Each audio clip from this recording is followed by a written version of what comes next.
বিশ্বনবী জুমার খুতবা দিচ্ছেন, হঠাৎ বিশ্বনবী দেখলেন হাসান আর হুসাইন লাল দুইটা জামা পরে জুমার মসজিদের মধ্যে ঢুকে একবার কাতারের এইদিকে দৌড় মারে, আরেকবার ওইদিকে দৌড় মারে।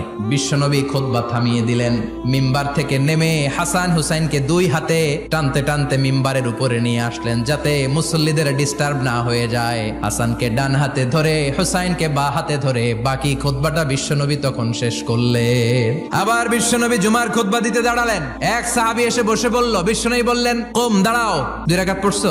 সাহাবী কয় না, পড়ি নাই। বিশ্বনবী বললেন, 2 রাকাত পড়ো। খুতবার নিরবিচ্ছিন্নতাকে ভঙ্গ করে বিশ্বনবী তাকে দাঁড়াতে বললেন, 2 রাকাত নামাজ পড়তে বললেন। তার মানে খতিব সাহেব মন গড়া শুধু খুতবা দিয়ে যায় না, ডানে বায়ে কোথায় কি হচ্ছে সবকিছু নজরে রেখে, কন্ট্রোলে রেখে সামাজিক সব সমস্যার কথাগুলো তুলে ধরে অসামাজিক কার্যকলাপের বিরুদ্ধে হুঙ্কার দিয়ে জুমার প্ল্যাটফর্মটাকে শক্তিশালী করাই হচ্ছে একজনের খতিবের দায়িত্ব। চিল্লা এখন ঠিক কিনা? এ কাজই করেছেন বিশ্বনবী 500টা খুতবায়।